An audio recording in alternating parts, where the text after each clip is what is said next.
and this is my impression of a 12th century architect having a conversation with a modern-day contractor. Where art thou, quartz drawbridges and marble gargoyles? Literally, there's not going to be any of that. What say thee of a moat? I needeth choices, like how Noble Progressive has so many different coverage options to help protect your small business. Yeah, but the flying buttress is still out. My heavens, you're unfaltering! Visit ProgressiveCommercial.com to learn about coverage that's right for your small business. Progressive Casualty Insurance Company and Affiliates. Blog Talk Radio. Hey, you are now tuned in to 110 Sports Talk. I go by the name Lynn Knight. Hey, it's the best. Running through the competition, no competition. You don't believe it, turn us up. Sit back and listen. We bringing you the stats, all the breaking news and facts. Want the latest on the biggest trade? Well, this is where it's at. We don't talk it, boy, we live it. Got that all around coverage. From track and field, you name a field, we got it all covered. No diss to Derrick Rose, but we don't talk that bull. Just wait till he get healthy, better watch out for them bulls. Slide over the hockey, shout out to the Kings. Salute to LeBron James, y'all both got y'all rings. Looking for the real, you tune into the best. The sportologist and Mr. CJ Sports is up next.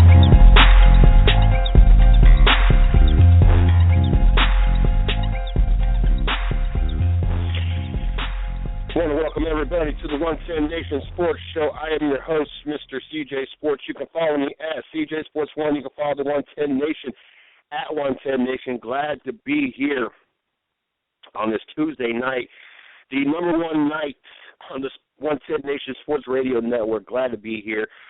We got a couple, we got one special guest, and then we got our NHL expert. We got Eric Saunders joining us at 9:30. Very talented, and once we get on the show, you'll get to realize how talented this young driver really is. Looking forward to having him on at 9:30. Patrick Taylor just contacted me, not just, a couple hours before the show to let me know that work-related issues has made it where he will not be joining us at 10 o'clock, so we will not have him joining us for the NFL segment of the show. But we still got Izzo joining us at 10:30 to talk NHL, so very excited about having the opportunity to see what Week 1 was like in the NHL. So definitely excited about that.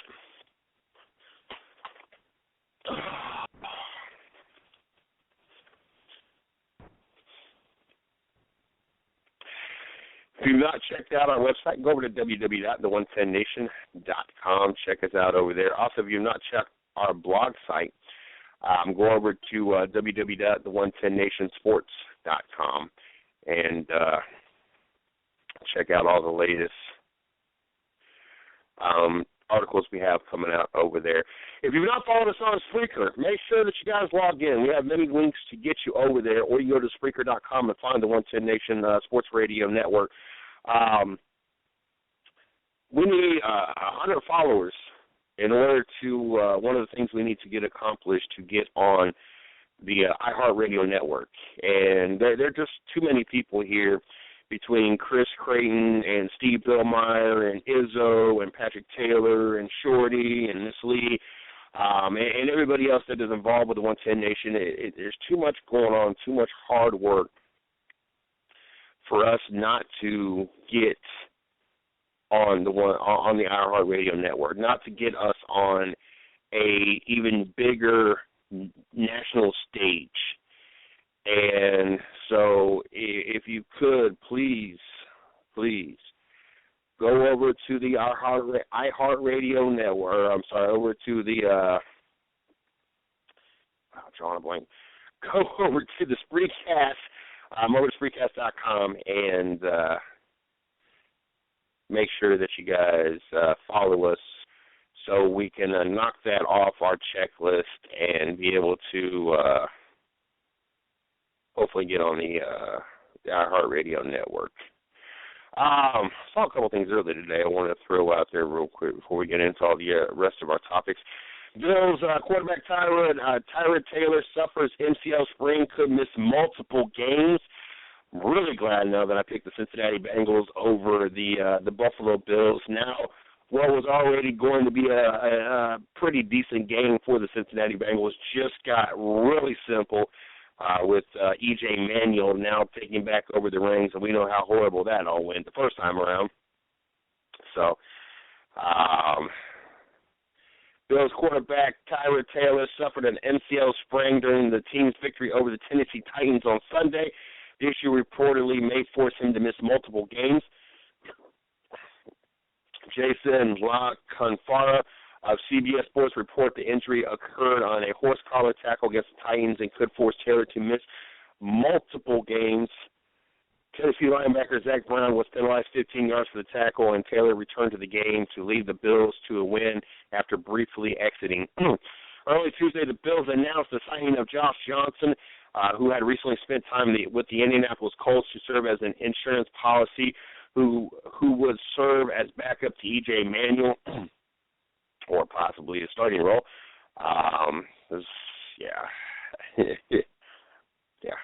Anyway, couldn't miss the fact time and the knee problem. Cincinnati Bengals, the Bills' next opponent, also took precautions in the event of Taylor misses Sunday game as they prepared for Manuel on Monday, per Mike Garafolo of Fox Sports.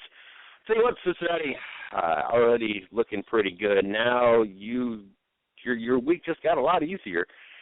Now all you got to do is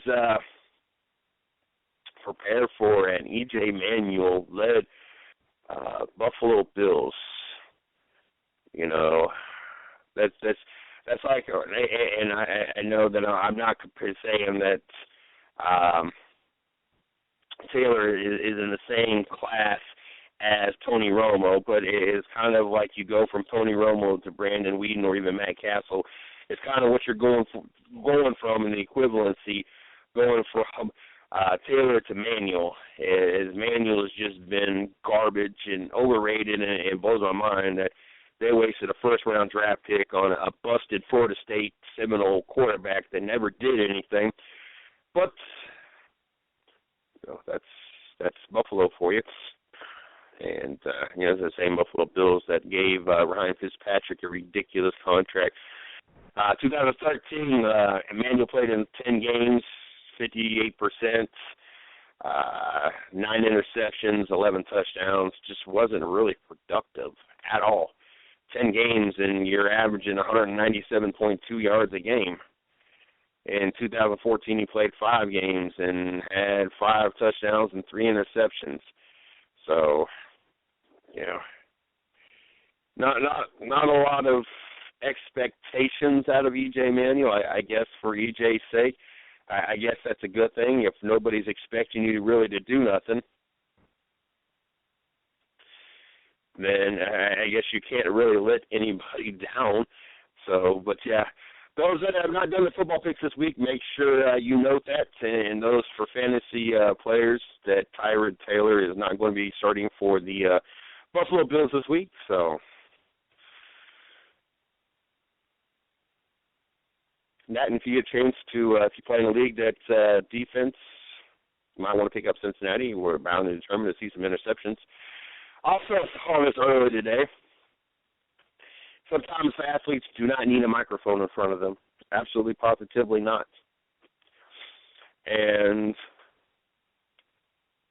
Stevenson was another prime example. Lance Stevenson, after leaving the Indiana Pacers 2 summers ago, the shooting guard was supposed to become a star on his new team, the Charlotte Hornets. According to Dan Wookie of Orange County Register, Stevenson didn't feel like one. Lance, on being cast as a star in Charlotte, I was just sitting in the corner. That's not trying to be a star. A star normally gets the ball. The 25-year-old scoring and assist average dropped from 13.8 and 4.6 in 2013-14 with Indy to 8.2 and 3.9 in Charlotte. His shooting percentage dipped from 49% to 37.6, while his accuracy from three-point land did a nosedive from 35.2 to 17.1. So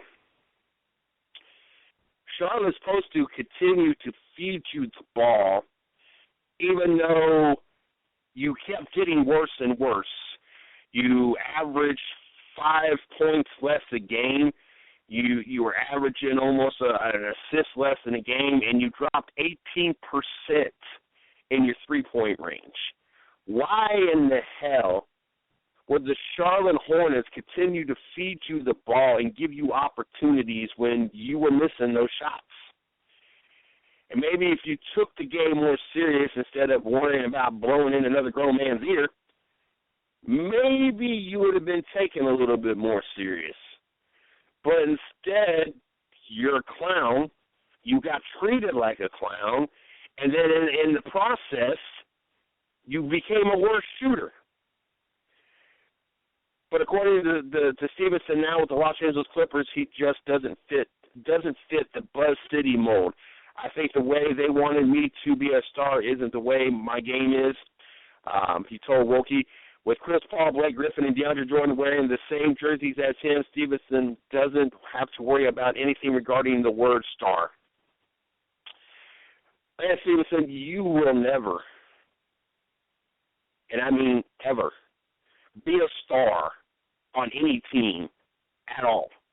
There's always going to be someone, and probably more than one someone, that will outshine you in any team.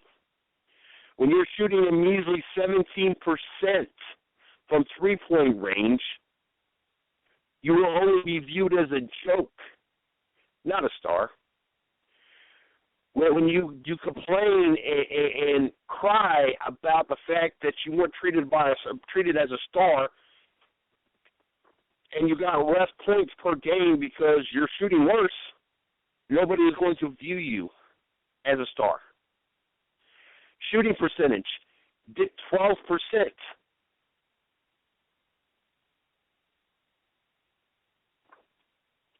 Like I said before I even opened my mouth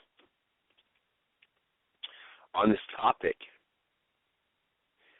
I said some athletes do not need to have a microphone in front of them. Some athletes do not need to have a voice. Do not need to have an opinion. Another one, which I don't understand why there was not a PR person right next to them. There was not someone next to him saying, you need to say this. I highly advise you to stay away from these topics. I highly advise you not to say anything in referencing to weapons or females. Yes, Greg Hardy. Why did the Dallas Cowboys not have anybody, somebody, his agent? Why did you not have someone PR to make sure that Greg Hardy does not say anything stupid? He already has no business being in the league. He is already viewed as a womanizer. And then somebody puts a microphone in front of his face, and the Dallas Cowboys think it's a good idea for him to answer questions and go on air to actually say thoughts that are in his head. I understand Jerry Jones is not the brightest person in the world. I understand that Jerry Jones has signed and allowed some of the worst players in the league to come about and trying to resurrect their career. Don't know why. Most of them never worked out. But I thought Jerry Jones would have had enough common sense, enough brains, enough intelligence to say, well, you know what? If Greg Hardy has got to come out here and he's got to speak, we're going to have somebody that is going to be sitting next to him, letting him know, giving him some kind of a sign to either no comments or answer the question. And on top of that, somebody should have been prepping him on what topics to stay away from, what what comments or what answers are appropriate. I don't get it. I don't understand why people don't think these things. They make millions and billions of dollars. Agencies are making hundreds of thousands, probably millions of dollars. I don't know what an agent makes. Somebody, anybody, has to have enough common sense to know, this might not be a good idea. This might be in our best interest to monitor this, or say, you know what? You don't need to speak. But no, for some reason they just don't get it at all. At all.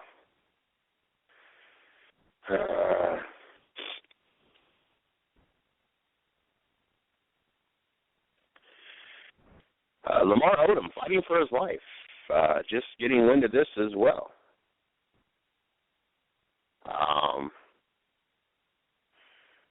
Lamar Odom was found unconscious at Nevada brothel. Former first-round pick Lamar Odom has been out of the league since 2013 season, but the two-time NBA champion is back in the headlines for a very scary reason.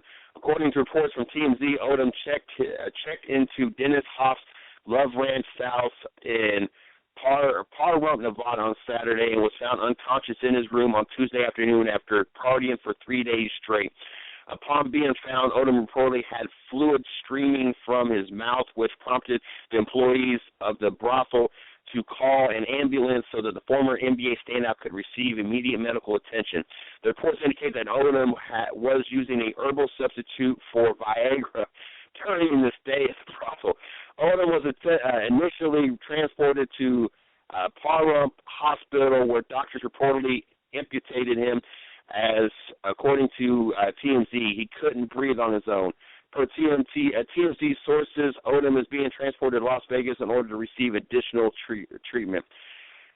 Taking a herbal substitute for Viagra. Wow. Lamar, is it really gotten to be that bad? As life is, are you hitting rock bottom? The last couple NBA skits just didn't work out.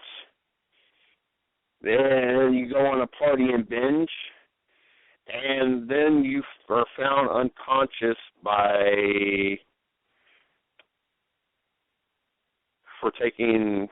just take the real stuff. Quit taking a substitute. You can't substitute the real thing. I wonder if that meant he didn't call his doctors after a 4-hour erection. I wonder if he hit that 4. I know everybody jokes about it.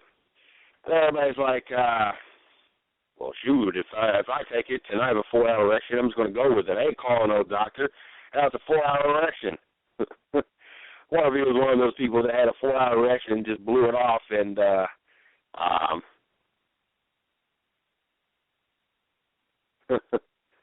what if he just blew it off and obviously he's by himself. He didn't get to use it all the way.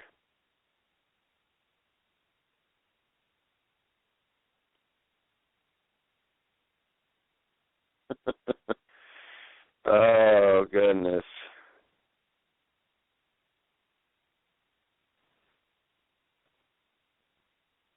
Crazy.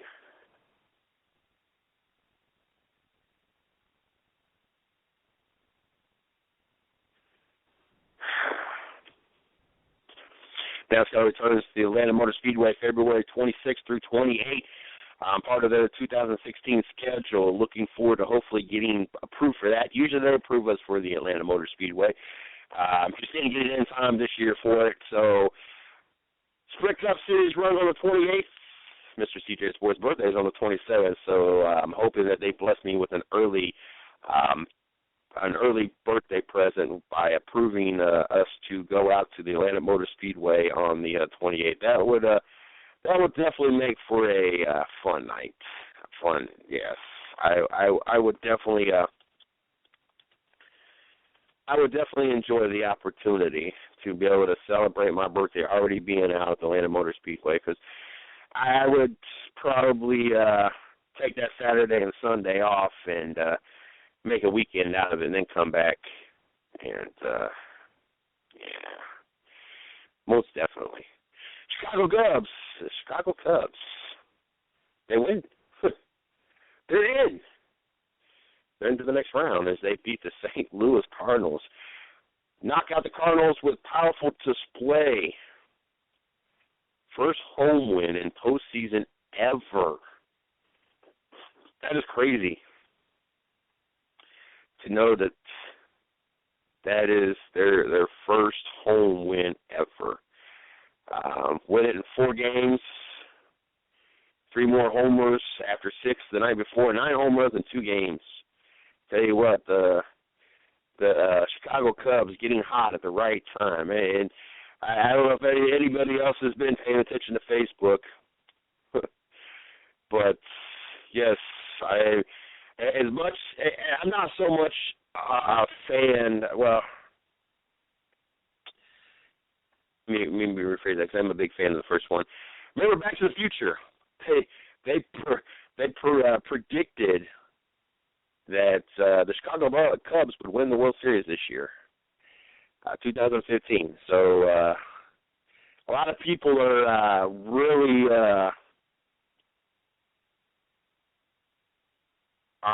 paying attention to that and feel that that is a sign that the Chicago Cubs are going to win the World Series this year. It seems like every other Facebook post that I see sports-related has to do with the Chicago Cubs and Back to the Future and their prediction, just like Bart Simpson, The Simpsons, and I just saw a post the 16 things they have predicted. They predicted back in 2001 about Donald Trump running for president, and as a matter of fact, I have a picture with a lady and him doing his thumbs up and the wave, and exactly the same as he did it here in 2015, just a few weeks back or whatever. But yes, Back to the Future. It's always interesting to see movies like that they predict something in the future and it possibly happening. What would how much madness would it be if, and I wonder if that would change the value of that franchise or that series or whatever, the Back to the Future trilogy, if they end up predicting the Chicago Cubs, who hadn't won a World Series since 1908, if they win it this year. Like, it makes you wonder, does that change? And also, does that change how people view movies? Will people be paying more attention and betting on certain sporting events to happen because it was in a movie and predicted?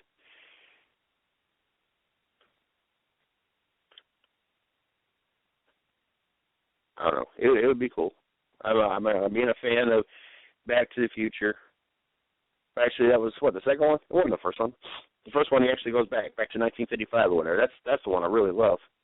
I don't know. I just kind of wish that I grew up in the 50s and 60s. God, I'd give anything that I had to deal with all the madness in today's world. I have people all the time ask me, or not ask me, but talk about that they wish that they could be 18 again or 21 again. And people ask me, you wish you could be 21 again or in your 20s again? Only way I wish I could is if I could go back even farther in time to be 20 or 18. I would want to be, I honestly would probably want to be in my 30s and the 70s with all that going on. So I probably want to be 20s and my 60s and in my mid to late teens, probably in the 50s. Probably be born in the late 40s. I don't know. I'm weird. If I had the opportunity to go back and do it all again, over again, I would want to be older at this point versus being younger. I don't know. One, sports have changed. I mean, football is not really football anymore. It's more of two-hand touch or flag football. You really can't hit nobody no more. Steroids in baseball, you kind of look at baseball different now. They were talking about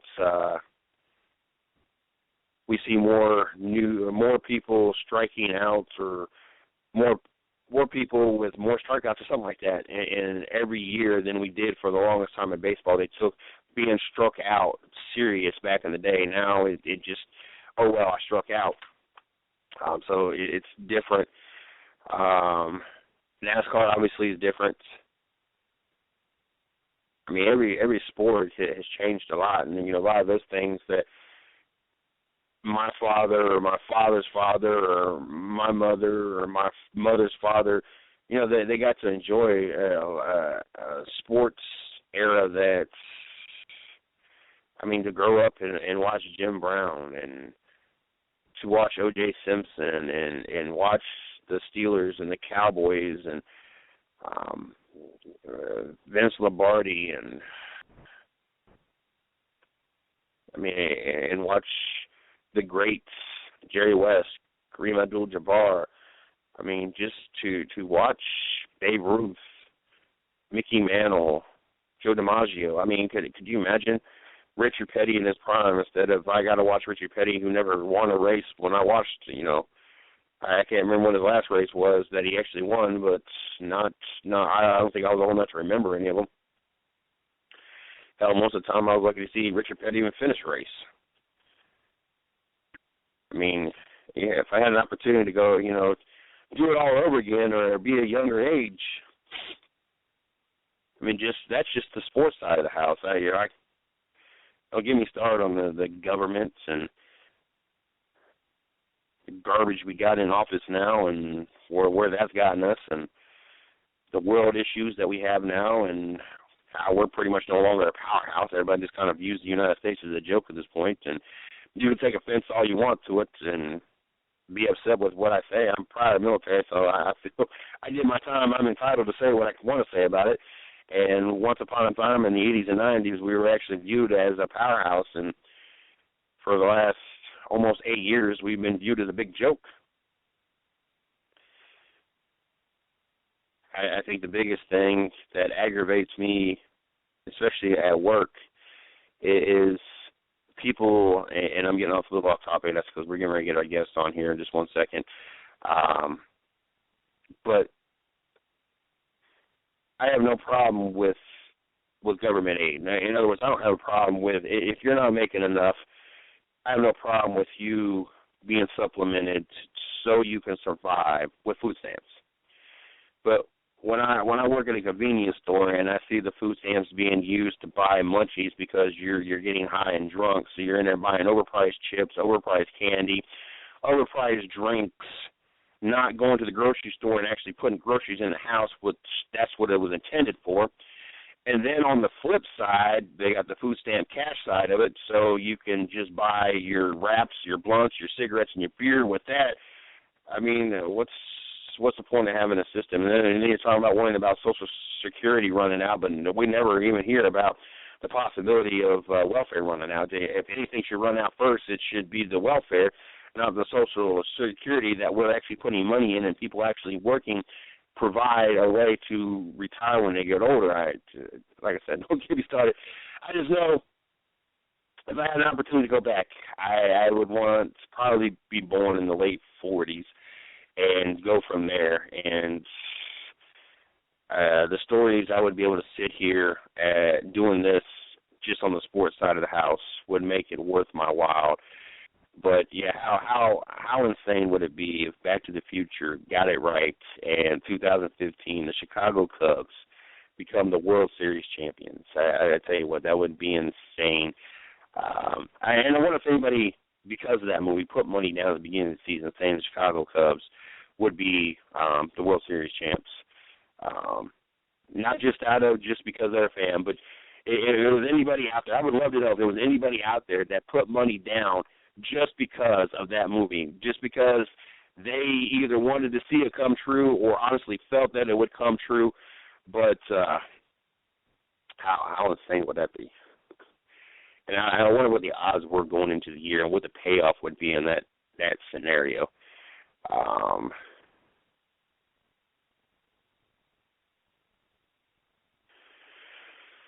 Oh, goodness. We got Eric Saunders, I hope I pronounced that right, joining us here a little bit, a very talented driver. You'll get to hear how talented this driver is here very shortly. Don't forget, we also got Izzo joining us at 10:30 to bring us week 1 of hockey. God, it's hard to believe there's a whole week of hockey in.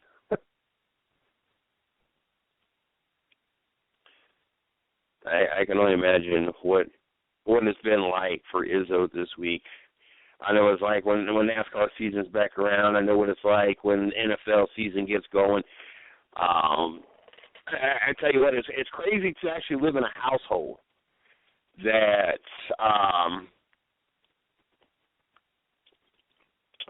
I have a significant other that enjoys sports. As a matter of fact, Shorty will be returning to the show tomorrow for the second half of the show as we do our NFL picks. And we're working on putting a show together. It's going to be CJ and Shorty, the CJ and Shorty show. It's going to give us opportunity to kind of cut back. And yes, but it's going to be sports related, but it's not going to be such a serious show. It's going to be more of us cutting back, having fun, kind of pushing the envelope maybe on some of the jokes and some of the topics that we talk about. We're looking at probably Friday at either 11 or 12 o'clock a.m., either 11 a.m. or noon. It's probably the best opportunity. I'm usually off on Fridays. She usually doesn't go in late until Fridays. Most of the time our schedule is opposite of each other. Usually I work mornings on Saturday and Sunday. She usually works Sundays she works during the day, but Sunday she usually works, or Saturday she usually works the evening. Monday I'm off, so she can work. Tuesday and Wednesday she's off, so I work. Thursday I work mornings, she works nights. So we try to make sure that we found a time and a day that would work for both of us to add another show to the network. And we just wanted to add a show that we could cut back and have fun with. And, it'd be about sports, but for those that are listening to me and Shorty, we get sidetracked and, we have fun with it, and we enjoy some of the topics we get into, and we enjoy feeding off each other's minds. It's weird. Not like I said, it's not only weird to have a significant other that's into sports. I mean, football season came around, and it's like yippee. And preseason, and the Cleveland Cavaliers playing the other night, and she was like glued to the TV. I went from a relationship for 13 years that if I wanted to watch sports, either I had to go somewhere else, or I had to be lucky that there was another TV in the room and go watch it somewhere else.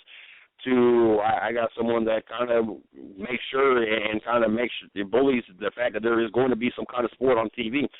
And heaven forbid I don't invite her to go to some kind of sporting event. I'm afraid if I don't invite her to do media with me with a race or any other event I go to, especially like we went to the Chip Ganassi Sound Garage last Monday, if I don't invite her to go to that, I feel that I'm going to have my throat slit in my sleep or something. So it's definitely different. She participated in every football pool and everything else. So we got a bet going on, and she's not doing too well compared to me. And it's kind of unfair odds. I'm 51-25 for the year, so I'm not doing too bad. Not as good as I want, of course. I want to be 75%. I'm creeping back up on 70% win percentage this year. She's not doing too bad. She's only like 6 games behind me right now, so she's not doing horribly bad. I put about 45-31 or so.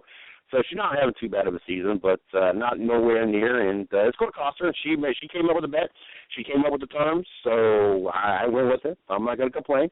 I felt confident in my picks every week, so the only picks that I'm not feeling maybe confident was this week because I was kind of bum rushed with my picks yesterday while I was on the air, so I didn't have an opportunity to kind of do the research I wanted. It was kind of, hey, we need your picks for the football pool.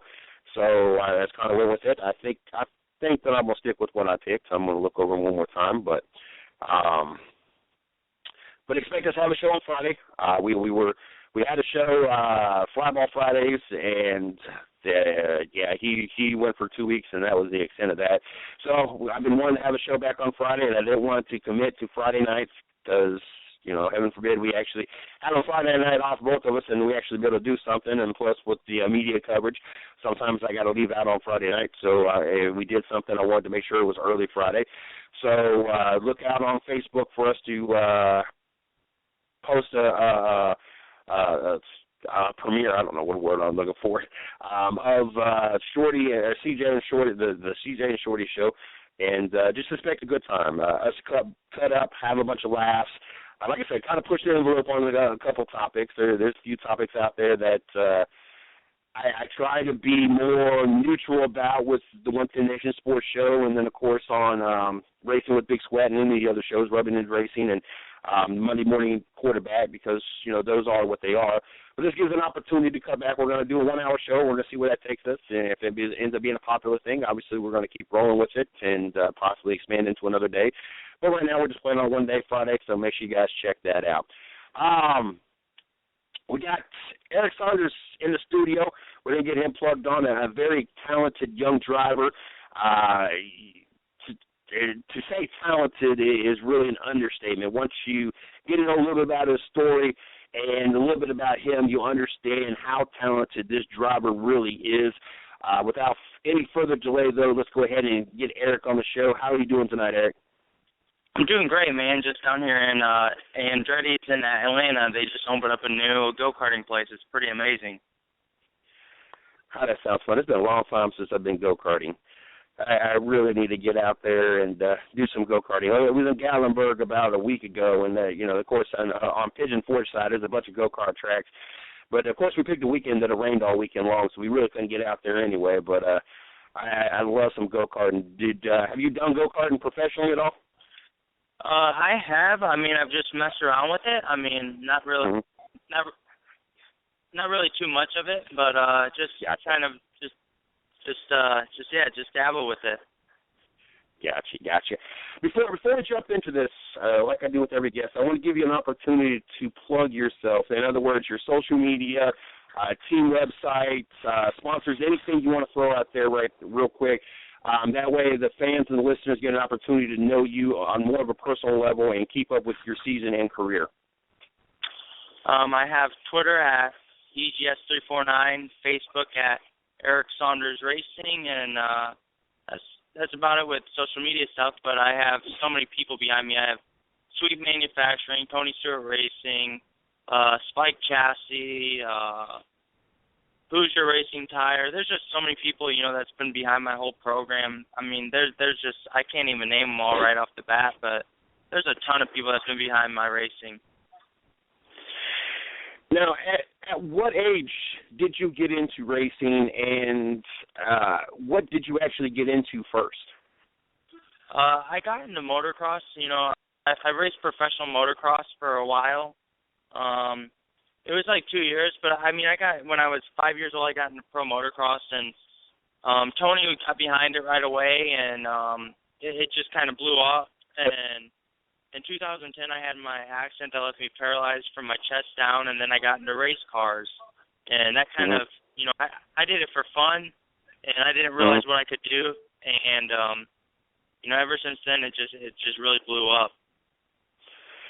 What makes you pick motocross to start off with? My dad, he raced professional motocross when he was growing up, and it just kind of was in the family. So I didn't really know anything else but racing dirt bike. Now you had this wreck and had the injury and became paralyzed. How did it all come about that there was even a possibility that you would be running in sprint cars? I just know how technology is, and I just knew there was something else out there. I was really headstrong and really determined what I could do and where I could take this, and I knew there was bigger and better things out there, And I think there's a lot of people that would love to do what I'm doing, and I really think a lot of people need to get a hold of me if they want to do what I'm doing, and I think I can make a lot of their dreams come true, honestly. there's a big market that I want to get into with coming out with the right hand controls for these people, you know. Mhm. How difficult? You get to watch in-car camera views a lot of times of different kind of racing, and you see all the footwork and how much work goes into it with using your feet and your hands. So with you not having that and having to use strictly hands in everything you do, how difficult is it out there in a sprint car for you? It's not that much different. I mean, I came from all motocross stuff with the throttle and the gas and the clutch and the brake and all that, right there. Gotcha. With my hands. So I'm really used to that. I've adapted very well. And, I don't know. I've just really adapted very well with it. And, in general, I think people have better eye-hand coordination than eye-foot coordination, You can pick up a needle with your hands. You can't pick a needle up with your feet. So there's just a lot that I've learned through people and talking to a lot of people, that there's so much stuff out there that I'm finally starting to learn about this. How often are people surprised, either once you get out of the car and they realize, your condition, or don't realize you're a driver until you get suited up and get into the car? Do you get that commonly, that, people are just kind of surprised that you're a race car driver with your condition? Oh, there's a ton of people. I mean, there was a track that I raced at weekly, and they didn't even know that I was paralyzed at all. I mean, wow. It was just crazy. They were like, oh, yeah, well, Eric's paralyzed, and, they were like, oh, he's cocky, and, why is he not getting out of his car? And there's like, oh, well, he's paralyzed. People just don't realize it, because, it's something that people have not seen before. Wow, that's they're weekly and had no idea.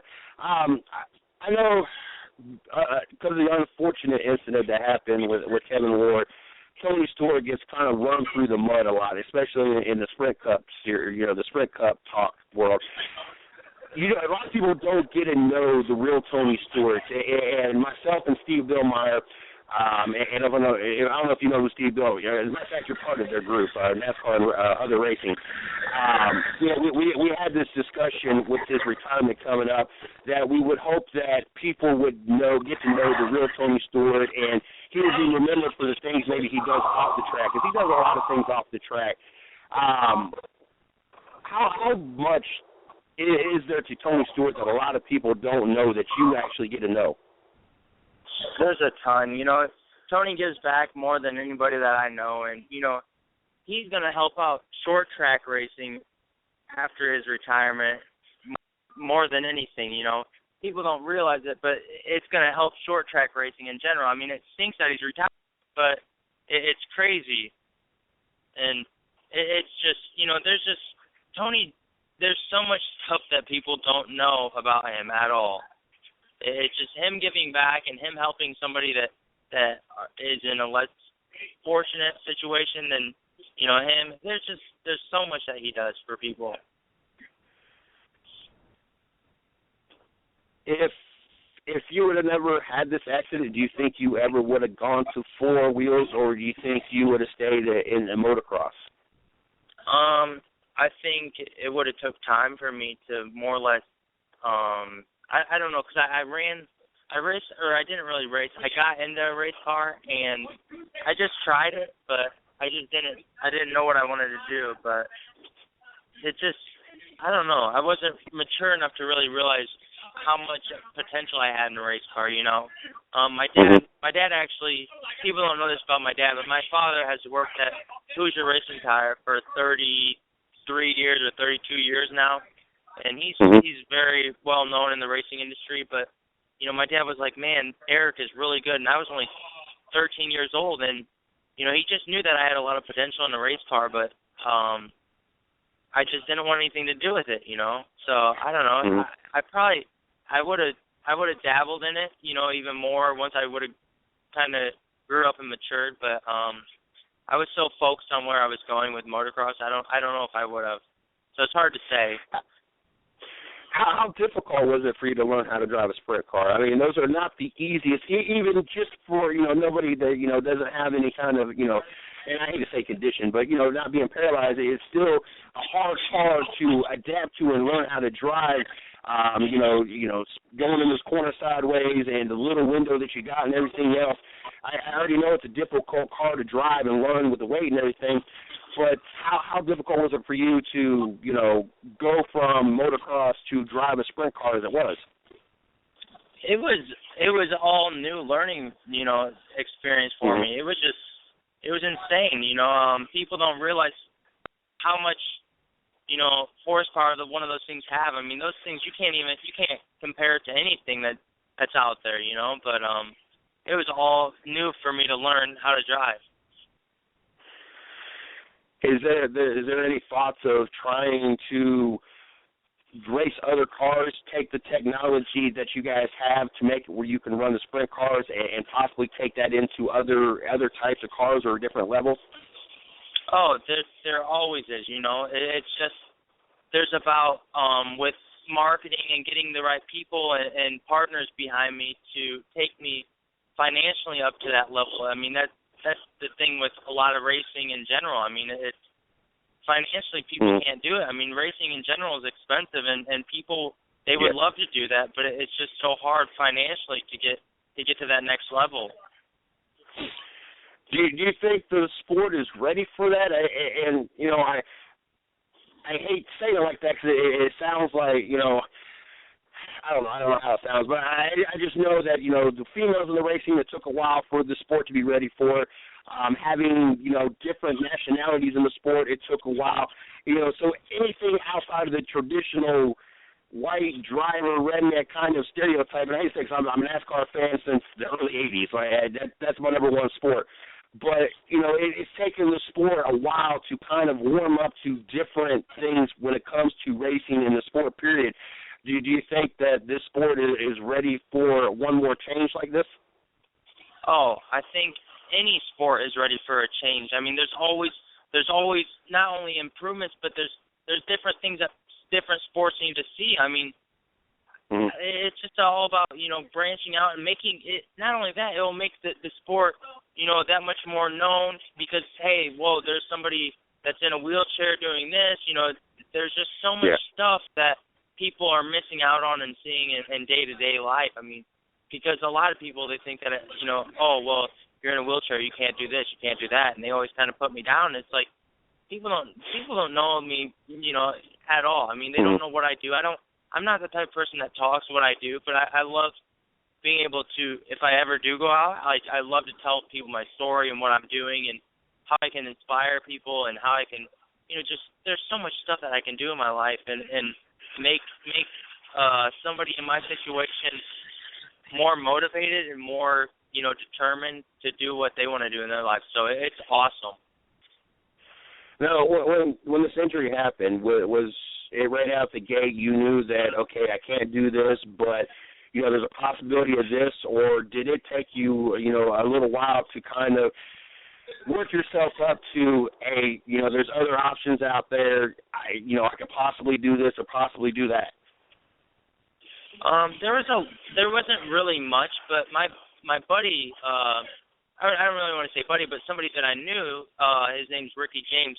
He was out racing race cars and kind of doing trophy truck stuff, and he was just, you know, kind of amazed by everything, you know, that there wasn't being done. And there was Evan Evans. He did a lot of off-road trophy truck stuff, but you know, there's somebody that was doing it, and then Ricky James went ahead and did it, and then Ricky James kind of inspired me to do it, and I was just amazed by what he's done, and I was like, man, look what I can still do, and there's so much that I'm missing out on, and there's just a ton that I could still do. So he was kind of what inspired me to keep on going, and so I really didn't know what I was going to do with my life. I didn't know, you know, all I knew was racing, but I didn't know what I was going to do with my life.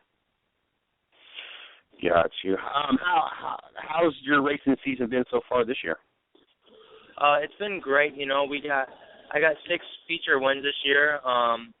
There's been so much, but hold on. Oh, my phone is kind of like dying right now. It keeps on beeping, and then my face keeps hitting the thing. But It's been really good. Like I said, I got 6 feature wins, and just moving forward, going racing in so many different places that I can race, and kind of just get different experience and different feel for different tracks. Now, do you still have more races this season, or is your season about wrapped up? My season's about wrapped up, but I know that we're gonna go and test my Chili Bowl car that I'm racing, the Chili Bowl, and we're gonna go test that and get some seat time. So, have you been to the Chili Bowl before? I have not, actually. Cool. That sounds like a very good opportunity. Do you guys have plans for the 2016 season yet? Do you know what you're going to be doing? I'm not too sure. I do actually know that we're going to be running the World of Outlaws is starting this new crate series. It's the 602 crate motors, and I know that that's what we're going to be running, just to get some seat time and experience, and just, kind of branch out and do as much stuff that we can do with that. And then after that, I don't know. We just want to go and run. I want to run as much stuff as I can, and just get as much seat time as I can and see where I can take my racing. That's what I really want to do. Oh, I don't blame you at all. How much traveling do you do with the series that you're running in now? I'm just kind of stuck around Indiana, not very much Gotcha. Traveling. There's like 3 other tracks that I travel to. Plymouth Speedway is one of my dad's buddies. He owns Plymouth Speedway in Indiana, and it's a great racetrack.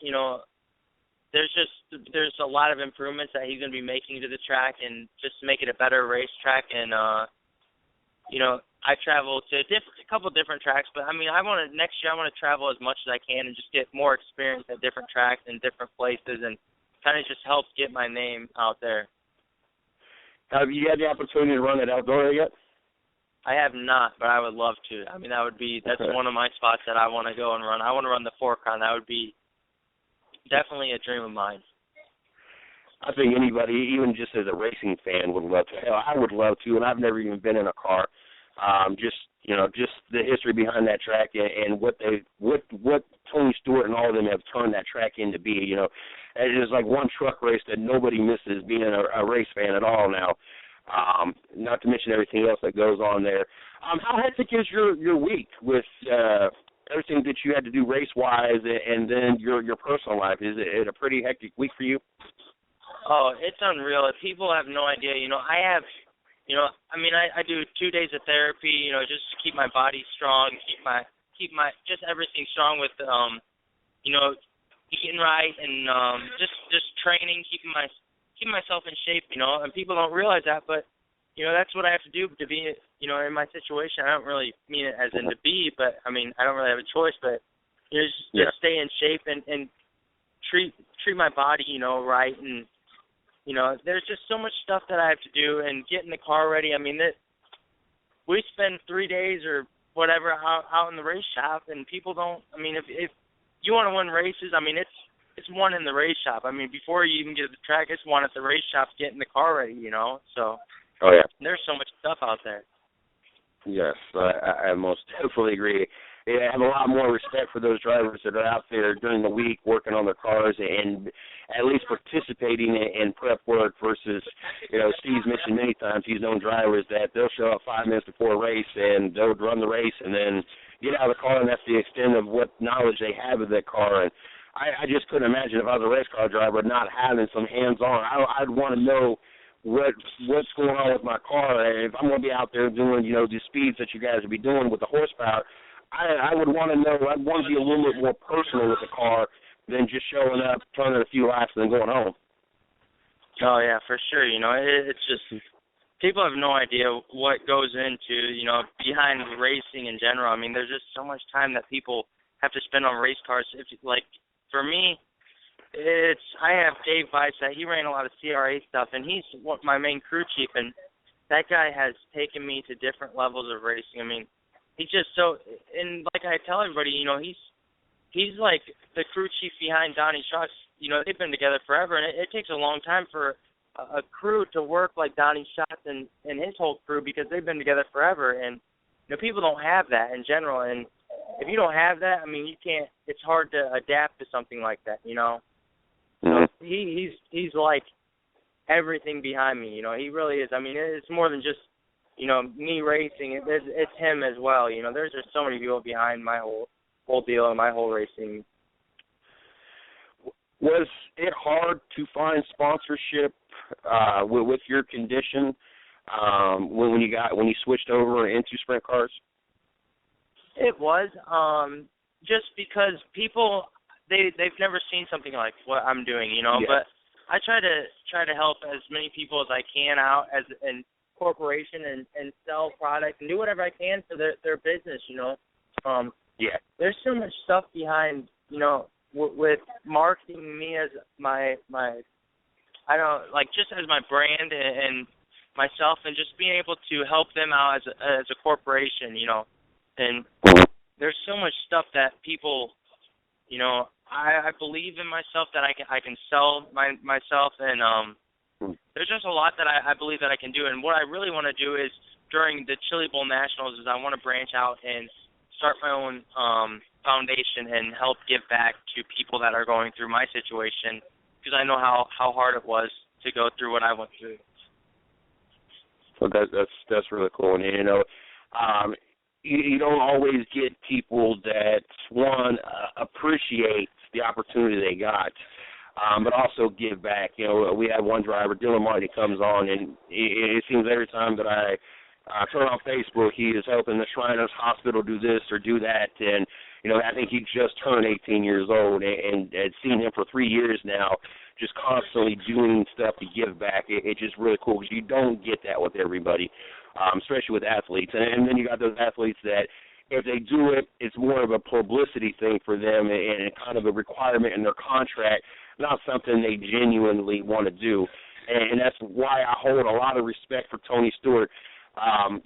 Him, when he was with Joe Gibbs Racing, I did not care for Tony Stewart. Once he became his own team owner, and it was Stewart-Haas, and was a little bit more free with the mouth, that's when I started to like Tony Stewart. I like him telling it how it is, regardless what the consequences are. But then getting to know stuff he does behind the scenes, he doesn't do it for the publicity, because a lot of people don't know what he really does and how many people's lives he really affects. That's when I really started to appreciate what Tony Stewart meant to this sport and what Tony Stewart does. Because, like I said, we see athletes all the time that take selfies and post on Facebook or on Twitter, I did this and I did that. But then you get those that genuinely do what they do because they want to do it, such as Tony Stewart, and you don't know about it because he doesn't make a big deal about it.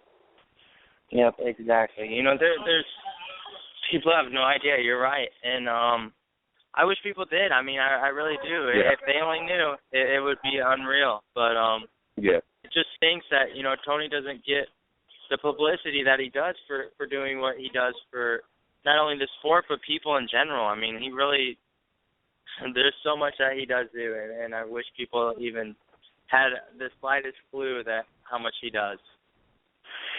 Now, there's always a couple questions. I'm going to get ready to get you off here. There's always a couple questions I ask drivers just out of curiosity. First question, growing up in the same, since you're a little bit younger than I am, actually you're about half my age or so, you might have the same answer. I have two different answers, and you'll know why here in a second.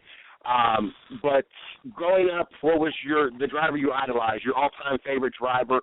And then, of course, if it's different now, because they might not, like, growing up, I was a Bill Elliott fan, but obviously I'm not a Bill Elliott fan no more. Not because I don't like Bill Elliott, just because you don't race. But all-time favorite growing up, and then if it's changed, who's your current favorite driver? And it don't have to be NASCAR. It could be any form of racing. My favorite was always Ricky Carmichael. I mean, as motorcycle, that was motocross, and it was Tony as well. But reason why is because they were just so dominant, and I was just amazed by that, And I'm gonna say Tony still, because of what he's done and what he's had to go through, and he's inspired me in so many ways. There's just like I said, though, people don't understand what that guy's done for the sport, what he's done for other people, and if they knew, it would be unreal. My other question is 349. Is there a significant reason behind that number? There is. It was my pro number when I was racing motocross, and I just kind of thought, everybody knew me from 349, so I kind of just stuck with it, and I think that's kind of just stuck behind me, Cool. I'm always curious. Some people, they just randomly just get numbers, and some people, there's some kind of significant reason behind it. It's always cool to know the reason behind it. Was there a reason why you had it when you was in motocross, or that just happened to be the number you got then? They just, they picked it all through AMA from your pro card, and that's kind of how Gotcha. I stuck, so I didn't really have a choice. But, other than that, I just really thought my number would stick behind me very well. I completely understand. My name wasn't always Mr. CJ Sports. It just had to be a combination of names that we put together, and then people started calling me that, and it's stuck for almost 5 years at this point. But I had never in my wildest dreams thought that I would have a whole different name for the sports side of what I do. I tell this story every once in a while, but originally it was my ex's first name. Her name was Chrissy, and my real first name was Jason. And we was just going to do a sports thing, and so that's where CJ Sports came about. And then people started calling me Mr. CJ Sports, so that's just kind of what stuck 4.5 years ago. So I completely understand. Some things just happen to fall in your lap, and you go with it. And obviously, that was another one of those situations. Eric, tremendous story. Definitely an inspiration to a lot. I hope that not only is your racing career as successful as you want it to be, but also everything that you want to do, especially trying to make this sport more accessible for people in the same circumstances. I definitely pull in behind you. Our door is definitely open. We'd love to have you come on more times, as frequently as you want to, especially if you guys get things rolling to help, get that, get whatever product or whatever happens in the future out there to help that and promote that as well. Definitely good luck on the rest of the season, the Chili Bowl, and your guys' 2016 plans. It was definitely a privilege and honor to have you on the show, for especially everything you've overcome, and still to be a successful driver and an athlete. So I want to thank you for coming on. All right, well, thank you guys very much. I appreciate it. Yes, sir. Make sure you keep in touch, and you enjoy the rest of your evening and enjoy the go-karts, and hopefully we'll be talking to you soon. All right, thank you. Yes, sir. That was Eric Saunders, sprint car driver, multi-time winner. It's always an inspiring when you get to talk to somebody that has beat the odds.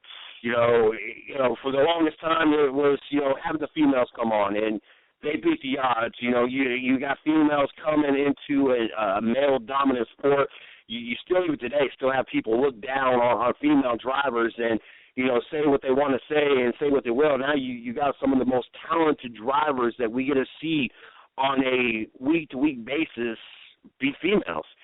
And then now you got someone that got paralyzed, and he has beaten the odds. Fortunately for him, and this kind of goes back to what I was talking about before he came on, I personally, if I had an opportunity to go back to be 18, 21 years old, I would want to go back to being born in the late 40s, maybe early 50s, whatever, and kind of not get the technology we have today. Fortunately for him in his situation, he was born when he was, and the technology and the advancements are there to give him an opportunity to do what he wants to do and live his dream. And that is really cool that, he not only the technology was there, but he didn't let it beat him. And there's a lot of people out there, as soon as something bad happens, they turn to alcohol, drugs, or just kind of, give up. And to see somebody that was doing what they wanted to do in motocross and have that tragedy happen and didn't let that stop them and overcome it and are now in sprint cars and winning races. And, you know, and you could just hear in his voice and hear how he spoke that the sky is the limit. And, I mean, it don't get no better than that.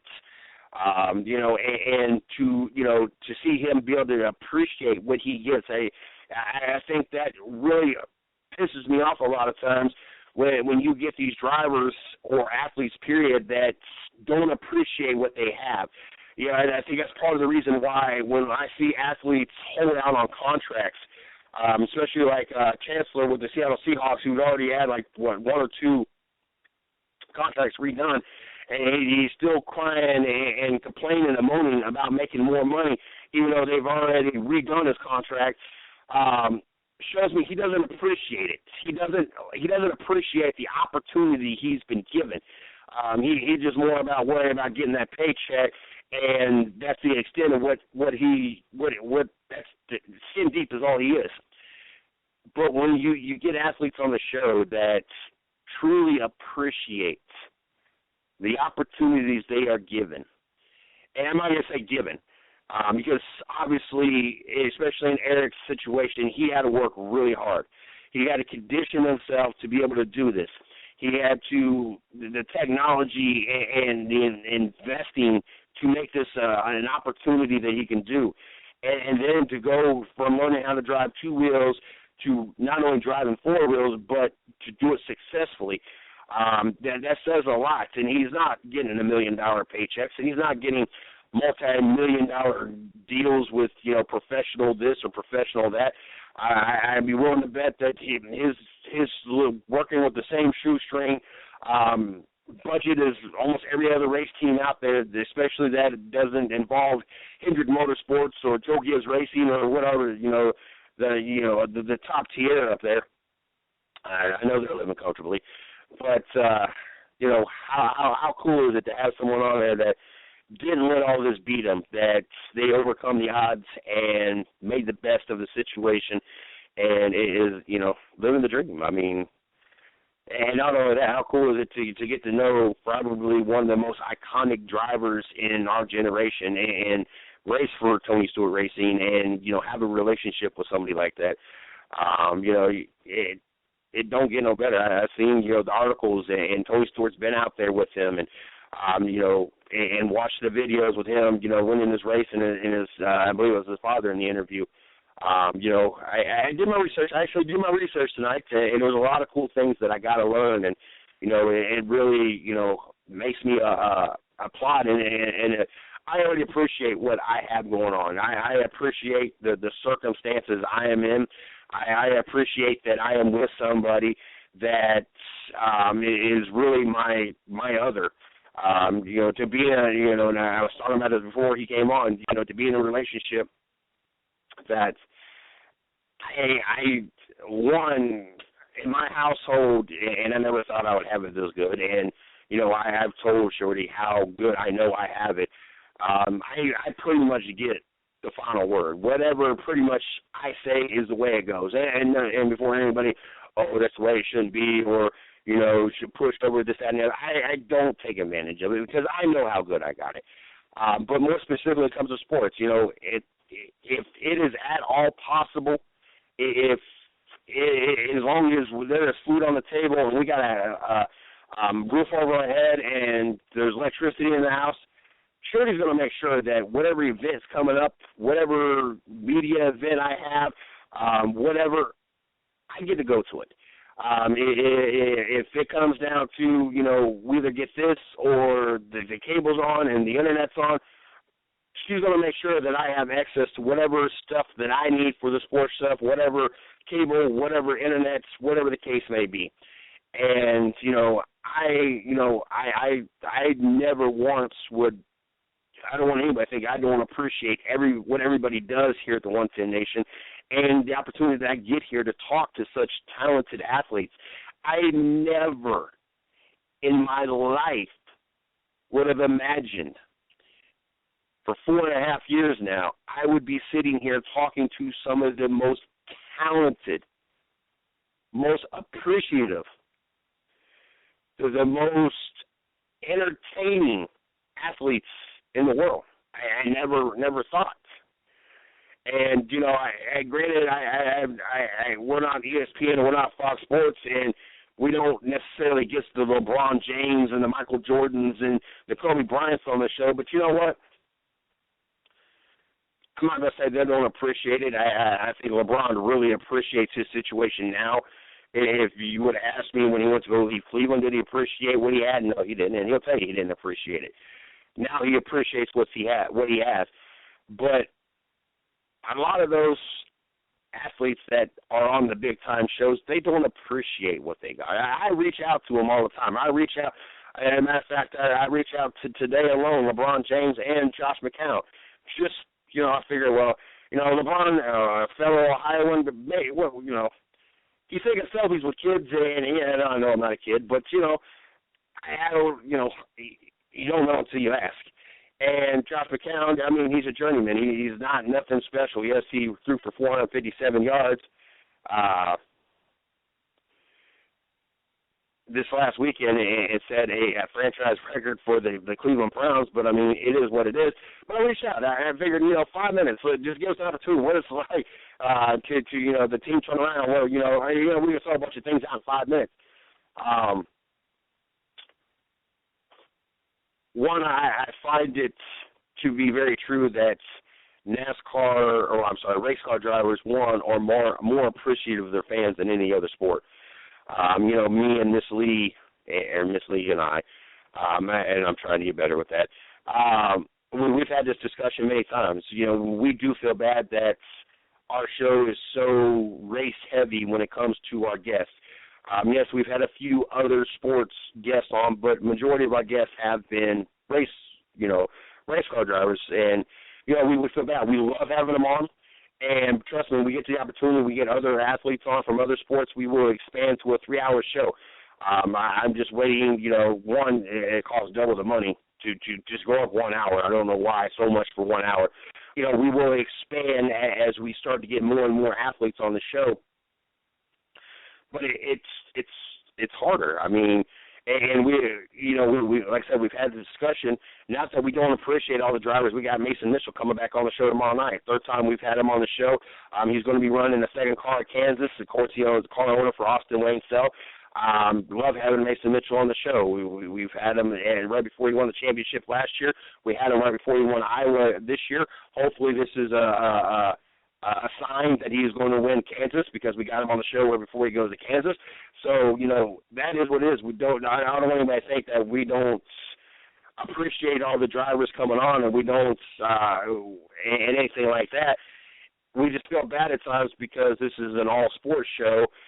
We have a Strictly Race show on Thursday nights with Steve Villamar. We have a Strictly Race show on Monday nights that Steve joins me with Rubbit Is Racing. So as much as we love having all the race car drivers come on, we want to be able to have a variety. And that's kind of why we brought Patrick Taylor on, to be able to talk NFL 2 nights a week. That's why we got Izzo coming on later on tonight to talk NHL. That's why we used to have Eric Runyon come on and talk MLB, and we would love to find someone else to come on and kind of be our Major League Baseball expert. But it's not that we don't. I consider talking to race car drivers all day long, but this being an all-sports show, we would like to provide a variety and, you know, hit on all the topics and have athletes from all sports come on. And, you know, that's the only reason we feel bad. It's not that, you know, we don't like it. Like I said, I can talk to race car drivers all day long. And, you know, this has kind of been the trend for the last couple of years as it was. And so I enjoy it. And, you know, I feel bad that, you know, the only sporting events I can get into is NASCAR. And, you know, it is what it is. I've reached out to the Panthers. I've reached out, I'm going to be reaching out to the Hornets. Fortunately for us, Izzo is approved to do some Carolina Hurricane games.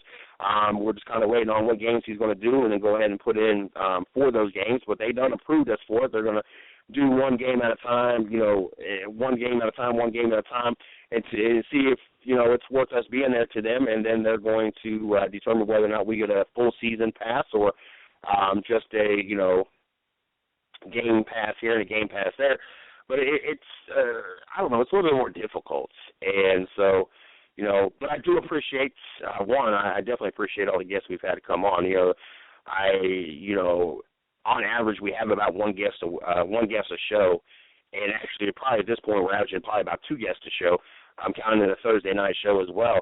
So, I definitely appreciate everything, all the time everybody gives up, especially on all the shows, because all the guests pretty much stay on for about 30 minutes. So, we get plenty of time with all the guests we have come on, and for them to give up their time and their busy schedule, their race schedule, their work schedule, their life schedule, their fitness schedule, everything that they got to work around, and what little personal life they get, we kind of eat into that with the interview, and trust me, I greatly appreciate that opportunity and what they give us.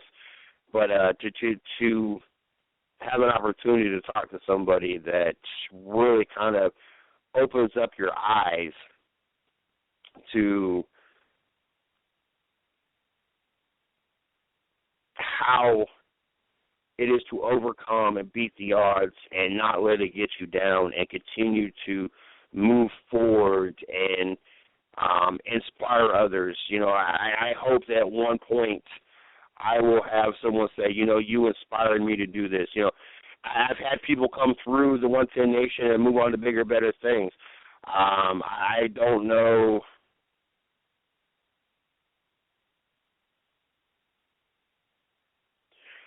I don't know, how much of an influence the 110 Nation was to one of our former employee, riders. But a guy that I'm still friends with, I talk to, every once in a blue moon, Josiah Turner. He's over there at Sideline Sports. He just started, I want to say I saw the post yesterday or before, so either today or yesterday, he started over at ESPN on air. I have not caught any of the episodes. I'm going to check on Facebook when I get off to see if there was anything said about it and what time or how, when or anything. But we've had several people come through here, and I would like to hope that if anything, we were there first and we inspired them to, do this and improve themselves to a point that they got to go somewhere else. Now, eventually, we're hoping that we will be the ultimate landing place for people. I know that we'll not be the ESPNs of the world. Our goal is to be the ESPNs, Fox Sports, NBC Sports, be on national TV and everything else. But honestly, if we end up being, as popular such as Bleacher Reports, which, ESPN and them, reference them all the time, and, Bleacher Report's got a pretty big name for themselves. If that's all the bigger we get, that's where I'd want to be. Yes, I would like to be the ESPNs or the Fox Sports or whatever of the world, but, our minimum goal is to be the Bleacher Report of the world. Be in a standalone building on air 24/7, have a pretty nice sized writing staff. Honestly, I want to help provide an opportunity. This is what my ultimate goal is. Here at the 110 Nation, is to provide an opportunity for those that are like me, that love sports, love talking about sports, love to be able to write about sports, and make a living doing it. I want to provide an opportunity for people to make a living doing what they love to do, be able to go to sporting events, be able to interview the athletes, be able to have, shows and be able to, voice their opinion for an hour or 2 hours, whatever the case may be. That is what my ultimate goal. My ultimate goal is not to be sitting high on some mountain and being rich and, being, the typical CEO of a company that, it has no face. I have a show that I do very regularly on this Spreaker network that is the man behind Mr. CJ Sports. I intentionally did this show to give the listeners, the fans, an opportunity to know me, the founder, the CEO of this company. I don't want to be like the Wizard of Oz and some man behind the curtain that nobody knows and has no relationship with. I want to have a personal relationship. Let the fans and listeners, those that support us, to know the man behind that formed this all and is, the brains, and I use that word very loosely here, the brains behind this operation. Miss Lees really has the reins and restricts what the brains is allowed to do and not do, for the better of the company, of course. But, there's not a lot of CEOs out there. There's not a lot of owners and founders of companies that allow their personal life to be out there and let those that support them or support their business or help promote their business get to know them on a personal level. They kind of keep that separated. And I feel it's important for me to allow my fans, our listeners, to have an opportunity to know me on a personal level. Give them more of a reason to support what we're doing, to give them a reason to be more involved with what we're doing, to let them know the ideas, to get feedback on a personal level, maybe this or maybe that. And that's, some of the reason I do that. I love being able to relate. I want people to know that I'm a down-to-earth person, that, I'm not some stuck-up guy that sits in some office. If you knew the living situation it has been for the 4.5 years, we've even had a downgrade because last year we got foreclosed on. And, I will forever hate Bank of America for being the way they were about it. They could have worked with me when I was only like 3 payments behind and let me pay extra on, and so I could get caught up, instead of paying the $100 a month, I think counting the insurance and tax, it was like right at $700.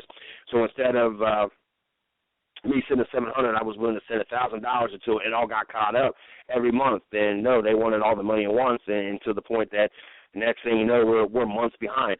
And more than just the 90 days out, and they just never wanted to work with me, which is really sad because they want to highly promote, doing this for the vets and doing that for the vets, and they didn't do jack for me. They never once offered me an opportunity. They just constantly every month had me send in about 40 sheets of paper through fax, and that was the extent of what they wanted me to do, and never worked with me. But anyway.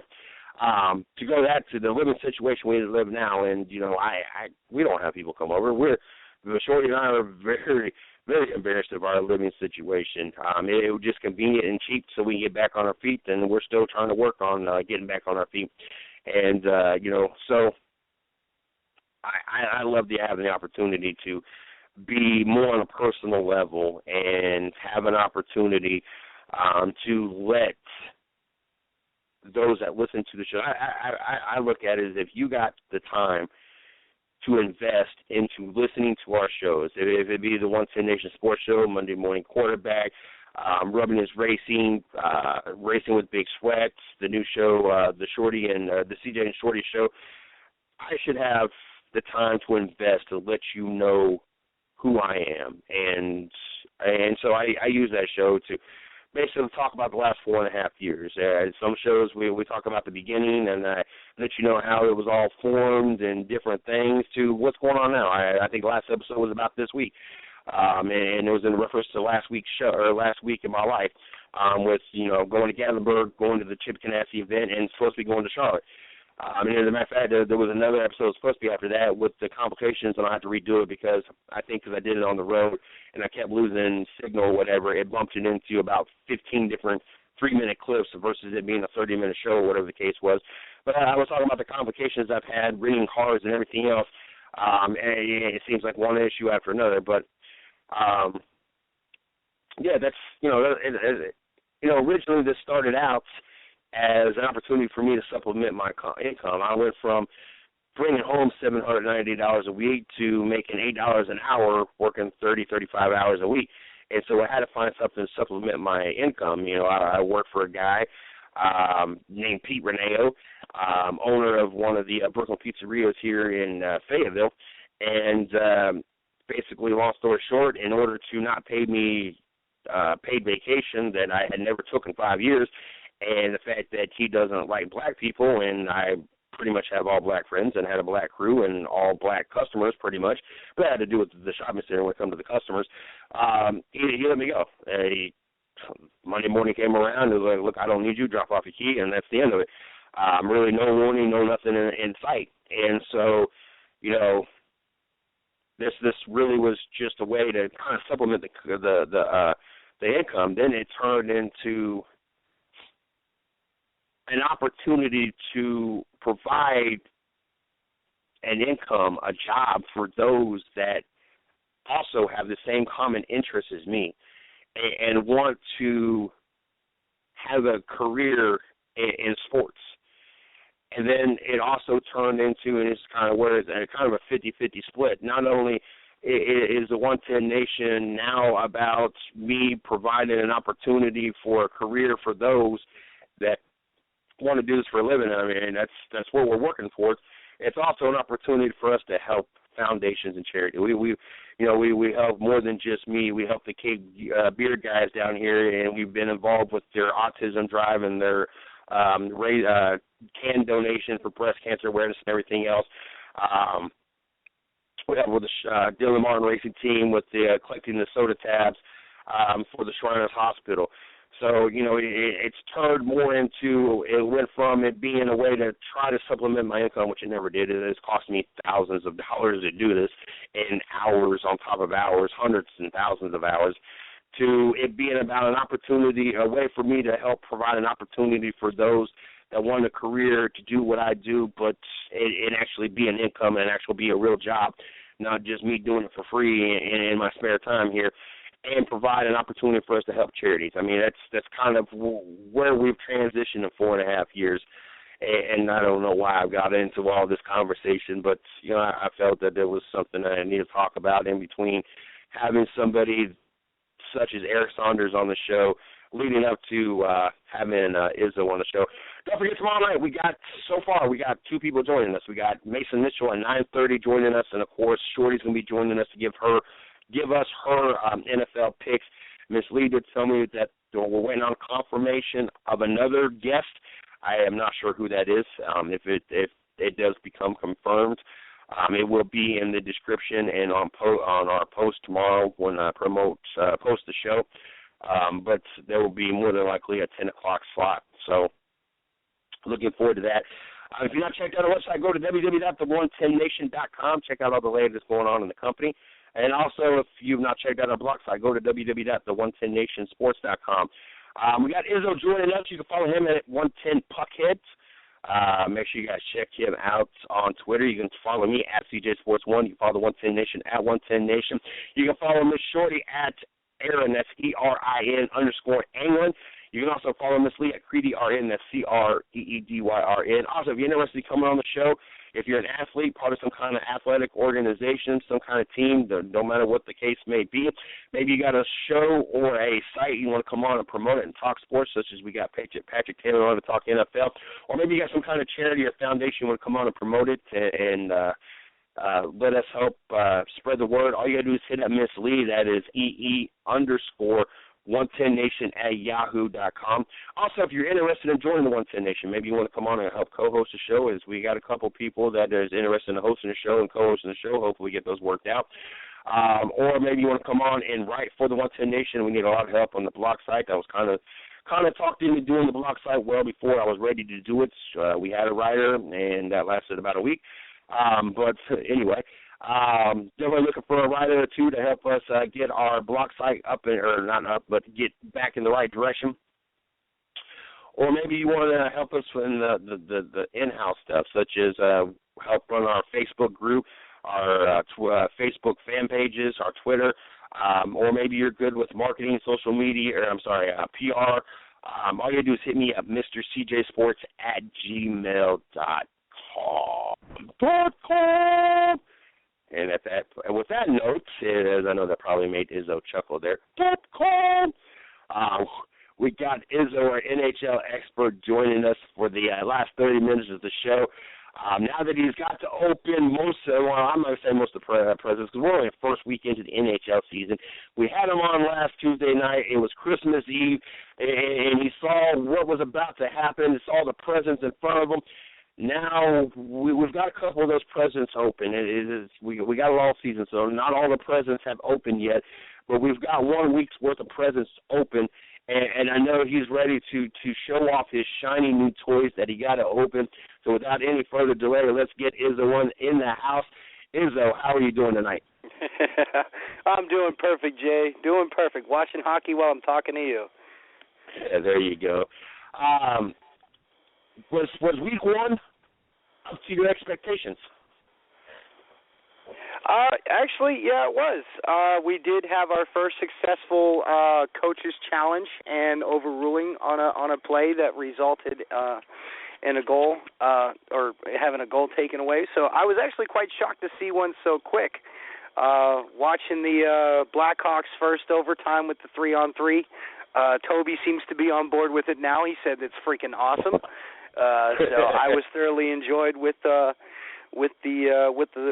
turnout of the 3-on-3 so far. So yeah, Was it a big difference from what it was before to the 3-on-3, or was it just a little bit different? I mean, how much of a difference in regular season play was it compared to the old overtime rules? Well, I mean, with 4-on-4, you got more people on the ice. You got 2 extra guys on the ice. So I mean, you can still officially kind of run, cycling plays and run certain kind of plays and everything like that. But with this 3-on-3, there's just so much room for the superstars to do what they do, and that's just be superstars. Watching Patrick Kane skate around, doing laps around the offensive zone, stick handling through and trying to find that right shooting lane or that right passing lane. I think that's what's really captivated some of the fans so far, and it's very different because, I mean, you only have 3 guys. You could have 3 offensive guys out there. You could have 1 offensive guy with 2 D-men, 1 D-man with 2 offensive guys. A D-man who's offensively skilled would probably is more likely going to have a better season with this type of rule change in overtime. So it definitely held its expectation. Does this rule change maybe change the outlook on when you're making your roster or signing your players? Now you got to make sure you got at least 3 players that are really above and beyond everybody else, because now it's a little bit more difficult with the overtime? Not necessarily, no. You wouldn't have to really change much. There's not a lot. I mean, you only have 5 minutes of time, so maybe one of your third liner guys might get a little ice time on that, but the lower end guys on the third and fourth line, they're not going to be cycled in as much in the overtime period. It's pretty much who can score a goal with their superstars first. It's essentially just a race. It's nothing really that would impact a roster. The guys that can score big goals in clutch situations, they're going to be the kind of guys the teams are going to probably look at, trying to acquiring in the future if games keep on paneling out like the way they have so far. There's only been a handful of 3-on-3 games so far, but the ones I've seen, it's been exciting, it's been tense, and I know goalies are very, very tired because they're facing 3, 4, 5 shots at a time, and they're dragging there after that 4th or 5th shot. So it's definitely, keeping people on the edge of their seats, I do believe, because it's, kept me on my, on the edge of my seat actually watching some of this, team will go down, try and score, other team comes back, does the same thing. It's just pretty much an all-out, skating race, who can get the puck and who can keep it and who could put it in the net in overtime. So it's definitely something to watch. I recommend people that don't really like hockey to watch maybe just an overtime aspect of it. Work yourself into it because it's pretty tense and it builds a lot of emotion. Now, one more question before I let you get into your agenda, and you might not know the answer to this, and I'm hoping you do, because maybe it'll make more sense to me.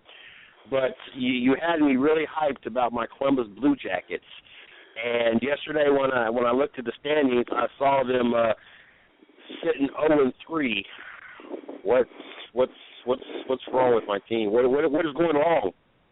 Well, I don't think there's anything wrong. I think chemistry is still trying to be built and made between these new guys that are in there right now. The power play looks pretty sound. You guys have been scoring on the power play. I do believe that you guys are somewhere in the 70 to 80%, low 80% range right now. I haven't checked my stats here today. But you guys have been doing well in the power play. And the addition of Brendan Saad, he's really paid off. He's gotten a few points in this first week in these first 3 games. He scored 2 goals the other night. Definitely a huge pickup for Columbus. I mean, it's 0-3 right now. It's not the end of the world. But you do definitely want to see them get the tires spinning in the right direction. I think all their games have been close, relatively close. So they're hanging in there. I think they just need to find a little bit more chemistry, and they got to put a lot more traffic in front of the net, and they got to shoot. They got to shoot that puck. You can't score if you don't shoot. So I still see it's still a little early for Columbus. They're still trying to get their feet under them. I think they'll do just fine. The offense is certainly coming in, especially on the power play. Penalty kill is pretty decent.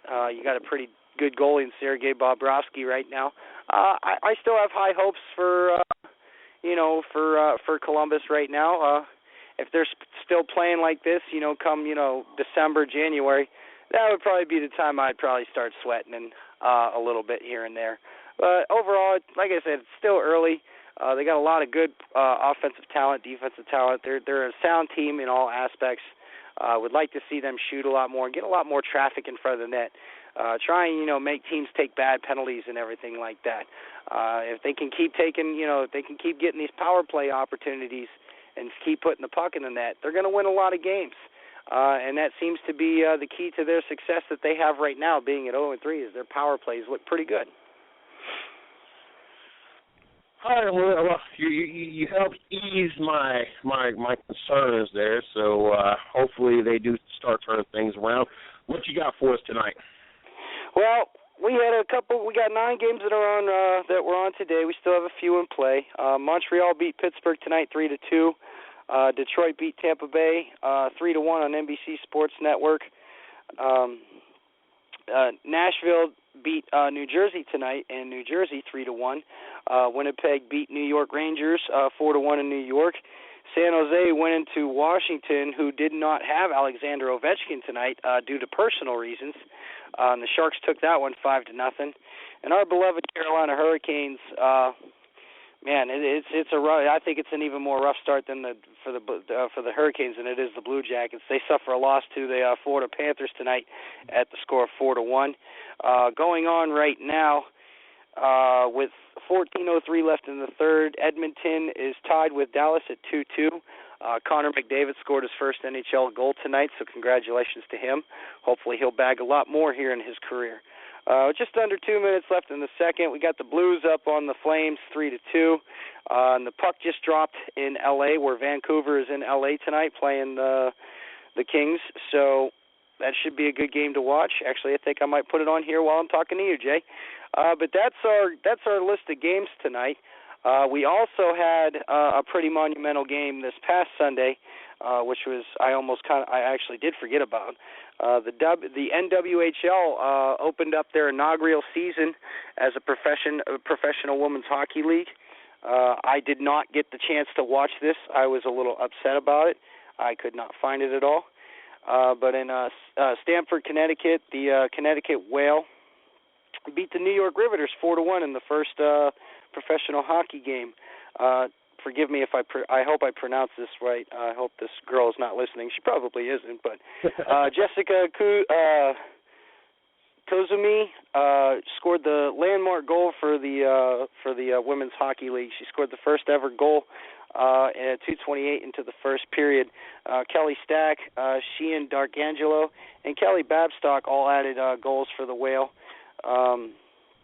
Brooke Ammerman scored the first goal for New York, so congratulations to her and Jessica for scoring their team's first respective goals in the league, and to Jessica for scoring that huge monumental goal for to set women's ice hockey, in a professional way. So congratulations to them women. Hopefully I get to catch a few of these games. All these games are going to be played on Sunday, which is a good thing now that I have Sundays off, so I can look for them and possibly watch them. The reviews I've read on it so far, it was a pretty intense game. Got a little physical there, I guess, here and there. A lot of passes, a lot of goals, evidently, with 5 goals in the game being scored. So, I mean, it's showing it's taking traction, getting wheels. Had a decent amount of crowd there. The arena that they play in is only, I think it only houses a couple thousand, up to maybe 6,000, 5,000 people. So it's not really a big arena that they're trying to pack right now. They're just trying to get their tires going too, and I think they did a pretty good job of it. So looking forward to that next Sunday. I have not I don't know who plays next Sunday. This is something that I don't have information on right now, and I'm a little upset by that, but I feel it'll grow. Was it a good turnout? I don't know. I didn't catch if you did say it or not. Was it a good turnout? I know you said there was only 6,000 seats or whatever, but I mean, was it a good turnout for the amount of seating that was there? Have you heard any reviews about the game or anything? Well, the quality of play or. Well, the quality of play was evidently there, with 5 goals being scored. Most of these girls that played were all, Olympic hockey players. So I do believe that they know how to play the game.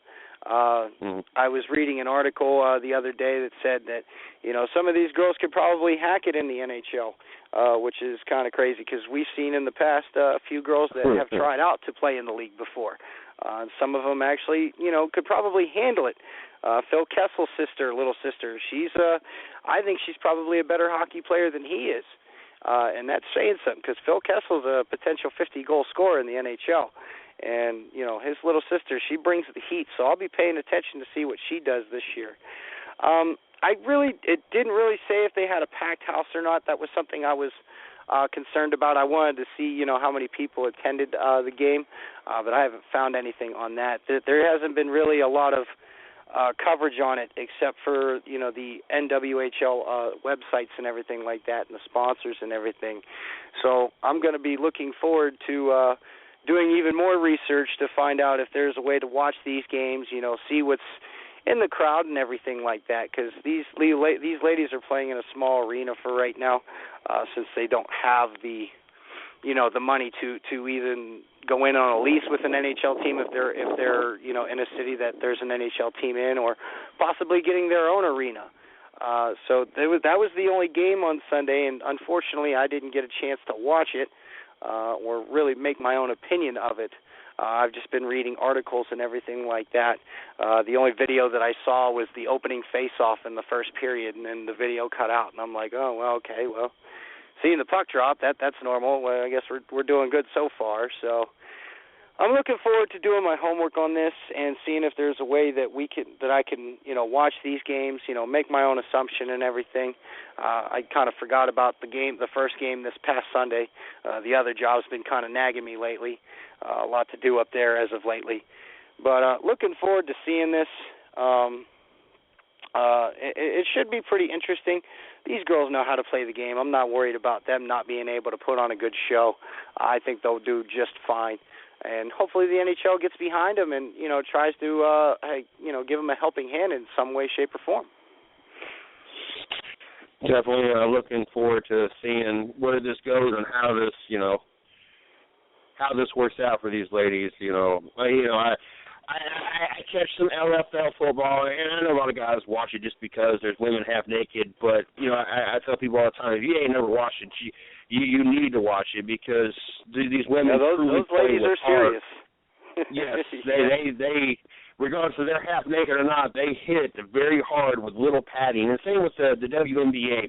We might not see the same talent sets as such as we're not going to see the dunks, we're not going to see the alley-oops, we're not going to see certain things that we see out of the guys, but what we do get to see is the heart, and these women play with an extreme amount of heart and dedication, and it's cool that we're starting to see this be more of a trend. We got the Women's Football League, we got the Women's Basketball League, we got women in NASCAR, now we got a Women's Hockey League, and just having the opportunity, one, to see, some athletes actually play with heart and dedication, but also now you're seeing these younger generations have something to shoot for and want to get more involved with sports instead of sitting around playing Xbox and video games, because now they have a legitimate opportunity when they get older, and it is cool to see that. Yeah, definitely. I feel that there's going to be a better transition from the NHL to the NWHL. Because let's face it, there's no throwing anything, there's no jumping, there's no alley-ooping or anything like that. So you're still going to see your pretty passes, your backdoor goals, your one-timer goals. You're still going to get your amazing saves and everything like that. You're going to get, just as good as puck passing teamwork play that you that you expect to see in a hockey game. Because let's face it, every time you're on the ice, you could touch the puck every time. You're going to touch the puck at least once, because there's just so much going on, and it's so quick, and everybody has an area to man up, to zone and everything, for a breakout pass or a defensive play of some sort. So I feel that the transition of watching, men to women, I think it'll be pretty close. You won't see the big physical hits or you won't see the fights or anything like that, which is, most people's reasons for going to a hockey game who aren't true hockey fans. So I believe that true hockey fans will get their fill with the NWHL, because, like I said, they're skating on ice, they're using sticks, and these girls got hands too, man. I've seen a couple of them in the Olympics. I've watched them undress some people before, and I'd hate to say it, they would probably undress me too. So I think the transition of watching one and going to another is really going to be a lot easier to adapt to than, let's say, maybe basketball, going from men's to women's, or football or anything like that. So I think fans are going to really accept this. I think it might take a little bit to get some steam under it to get it really going and get it to be a sport that can be really, really legitimate, because when the Winter Olympics come on, you're watching. I mean, I watch curling and the ice hockey, I in the bobsled, but hockey's always on last, and that's when everybody gets the most pumped, because you're at the end of the games and everything like that, and everybody's rooting for, for all their hockey teams and everything. So I think, like I said, I do believe it's going to be an easy transition to switch between watching the two leagues. Downside is there's only 4 teams right now in the NWHL. Yeah. But I feel it's going to grow. I feel that they've done a very good job so far. All the articles and reviews that I've read so far, they seem to enjoy what they see out on the ice, and that's the biggest thing, is just giving a chance to, let these girls play the game of hockey and get paid for it. Because this is the first league that they can get paid in. Because they don't get paid to play in the Olympics or anything like that. They just get endorsement deals, and even then, they're not the Patrick Kanes or the Sidney Crosbys or the Malkins or the Ovechkins or the Stamkoses of a league, because there was no league, and now this is a chance for them to shine all year round. Now, for those that are interested, the first 4, they're called the Founding 4. There was 2 games Sunday. Connecticut won 4-1 over New York, and Boston went into Buffalo and won 4-1. And for those that are interested in trying to find the games any way possible this coming up Sunday, Connecticut travels to Buffalo at 3:30, and Boston travels to New York at 7 o'clock. There you go. See if you can find it, tune in, watch it, see what the ladies got to bring. I'm definitely going to look forward to trying streaming it somehow and getting a peek myself. So hopefully I know I won't be disappointed, and I look forward to seeing how well these girls can really play, during an actual regular season. And if anybody's interested, go over to nwhl.co.co to get all the streaming, teams, players, news, schedules, anything you want to get over there. For those puckheads out there that are interested in keeping up with this as well. Moving on, with this being the biggest part of the draft, one of the bigger drafts that we've had, the long debate, especially since Sidney Crosby and Ovechkin broke into the league, I would have to say the McDavid-Eichel lottery pick has definitely been one of the liveliest NHL drafts. And through a week, I kind of wanted to give an early assessment, see what I like, say what I like, what I see and everything in both of their play. Connor McDavid tonight did score his first goal, but the previous 2 games before that didn't have any shots on goal, no goals, and he was probably averaging about 18 and a half minutes. He's been moved around, playing with a few guys, and with Taylor Hall and such, and Nugent Hopkins and Nail Yakupov, been floating around there, still trying to find a good slot. But he's getting first line ice right now, which is good, because I feel a young kid like that he might have a little bit of the butterfly jitters of the rookie year, because he's not dominating the league like he did in the OHL with the Erie Otters, where he just went on a rampage and a tear, and no one could stop him. So it was good to see him finally get his first goal tonight. I was looking forward to him shooting a lot more. All the tape and video that I've watched, he hasn't really been getting in some good spots to take shots. Hasn't really been, putting himself in that position to try and take advantage of a situation to, make a play or, take a shot. So I'd like to see a little bit more out of that department. He's got the skill, he's got the skates, he's got the wheels and everything, and he's definitely got the stick handling ability. I just want to see him, shoot a little bit more, hold that puck a little bit longer. Don't worry about, missing the net, because everybody misses the net, and then we all look like idiots and everything like that. But keep at it, keep the legs going, keep the stick down, put some more shots on. Get in front of the net a little bit more. You got to get in the dirty areas, and you can score goals in the dirty areas. Low rebound shot, anything like that. So I'd like to see him step it up a little bit. His counterpart, the number 2 pick, Mr. Jack Eichel, born in the good old U.S. of A., through 2 games has 2 goals, 1 power play goal, and 1 game-winning goal. So it was good to see him get off a good start through 3 games with 2 goals. He's been shipped around a little bit on lines. Dan Bilesma, as we all Pittsburgh fans know, likes to do a lot of line juggling and everything like that, mix and match here, mix and match there. Does it, for a pretty good portion of the season. If he finds something he likes or something works, he'll leave it. He'll let it go for a while until, some team shuts it down. But Dan Bosman has been really, really shuffling Jack Eichel around. He's had him with Evander Kane, Matt Molson, and Marcus Foligno and Tyler Enos, and has been doing well with everybody. I like seeing him playing with Ryan O'Reilly a little bit more, who's also having a hot start right now for Buffalo, scoring a couple of points so far throughout this early part of the season.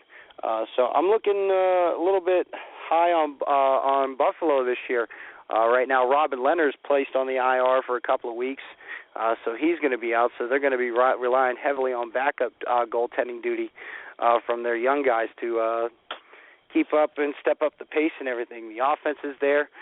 Dan Bilesma runs a quick style, fast-paced hockey system where it's constantly moving, constantly, shooting and everything like that.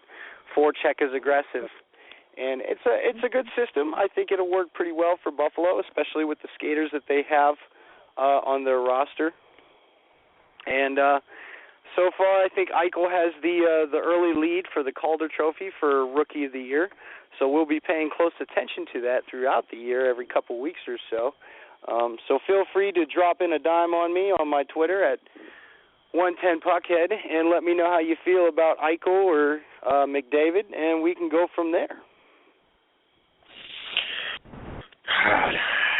I tell you what, I'm so looking forward to not only the NHL but the NWHL as well, and what you're going to be keeping us up. And I've been watching your Twitter feed, and I have not necessarily commented or anything about it, but I've been trying to keep up with everything going on so far this season. So I'm definitely looking forward to this NHL season more than any. So now that we got you on our team, and you're able to bring us all this up-to-date stuff and keep me educated.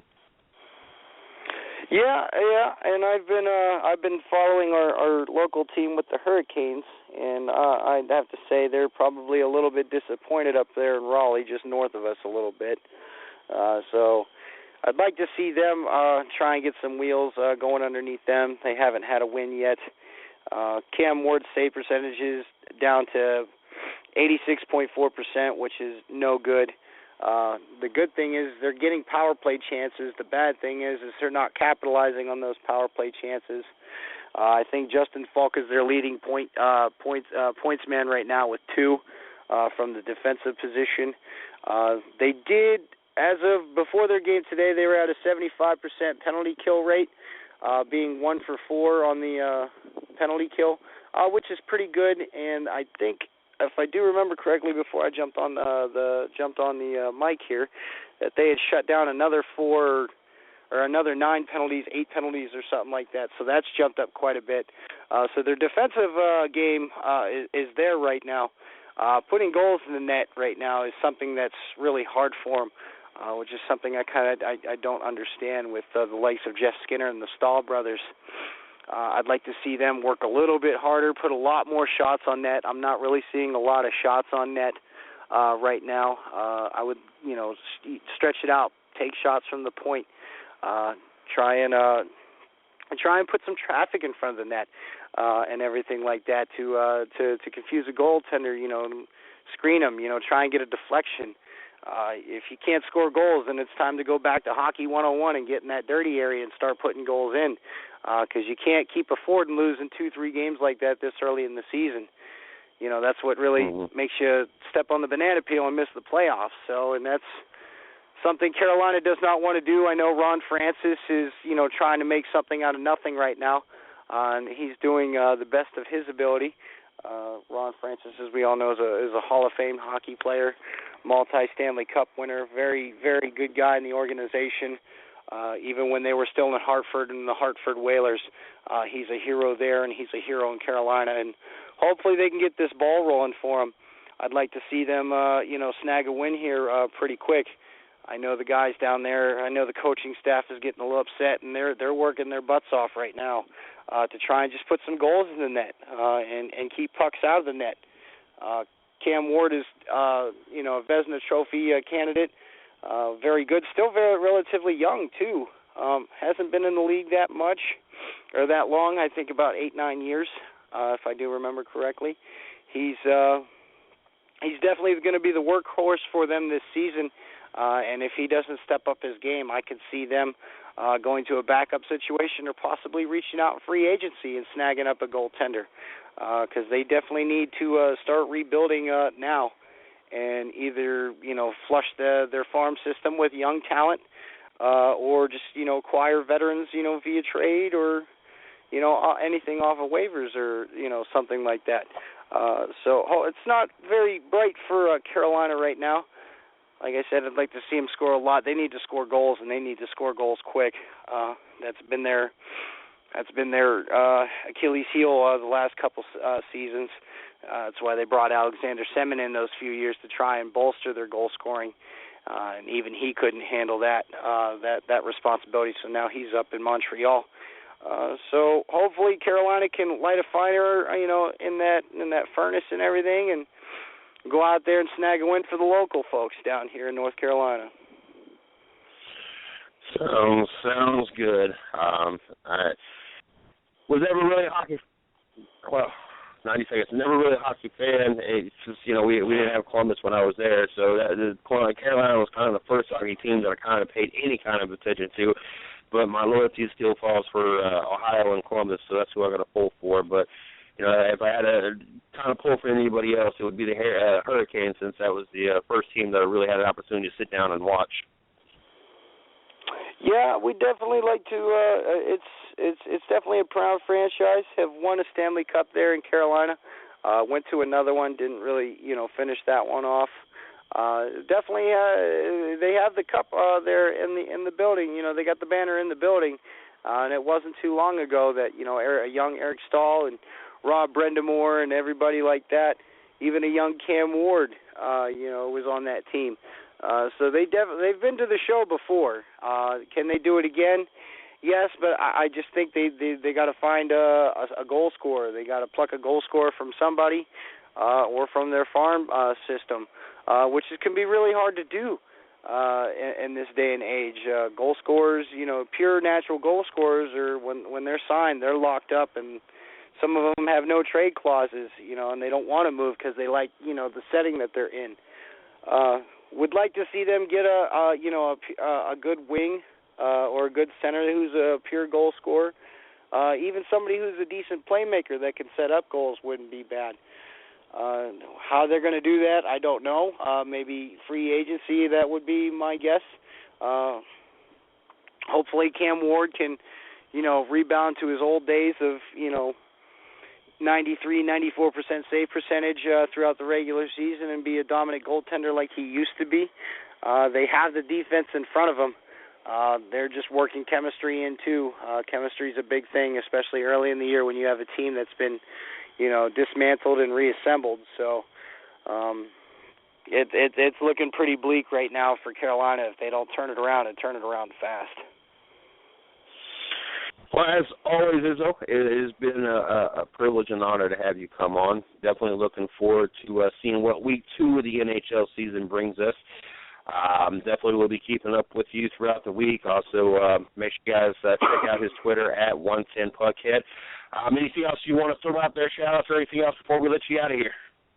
I want to say I'm following the YSU hockey team, Youngstown State Penguins. I've been following you guys through a good buddy of mine I used to play with. Name's Brian Stillings. Hey, buddy, if you're listening, I miss you. Can't wait to visit you again, and let's go Pens. Well, I'm going to go ahead and let you go for the night. I'm sure I'll holler at you later on. You enjoy the rest of your evening and enjoy you some more hockey. You do the same, Jay. You do the same, buddy. Good night, sir. Later. Oh, don't forget, tomorrow night, we got Mason Mitchell joining us at 9:30. We may have another guest join us at 10 o'clock waiting for confirmation. And then we also have Shorty joining us to wrap up the show to give our NFL picks for Week 6 of the NFL season.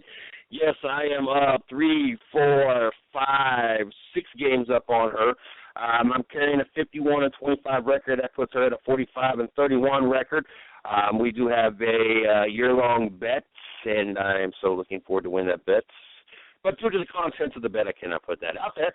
But maybe it's a discussion for the CJ and Shorty show. Who knows? We'll see if she opens up, wants to talk about it. Like I said, we got that coming up on Friday. Show to kind of push the envelope a little bit. Let us talk about whatever we want to talk about, but sports at the same time. So, with that being said, don't forget Thursday night as well. We got the Racing with Big Sweat. I think we're going to go to the 2-hour show this week. We always run at least an hour, hour and a half, but he has a plethora of guests coming on the show. Yes, he's having a crap ton of guests coming on. I'm looking forward to Thursday night's show. Make sure you guys check us out, www.the110nation.com. Check out the blog site, www.the110nationsports.com. Follow me on Twitter at CJSports1. Follow the 110 Nation at 110 Nation. Check me out on Facebook, my fan page, Mr. CJ Sports, the sport and site side of the house, 110 Nation Sports. Yes, and radio side of the house, 110 Nation Sports Radio. Till tomorrow night, you guys have a great night.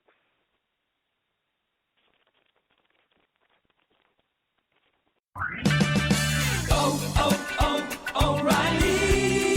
Stop by any of the 30 Raleigh-Durham O'Reilly Auto Parts stores where you'll find everyday low prices on the parts you need to keep your vehicle at its best. Our guaranteed low prices ensure you're always getting our best deal. In fact, we'll match any auto parts store's price on any like item. O'Reilly Auto Parts. Better parts, better prices every day. O'Reilly Auto Parts.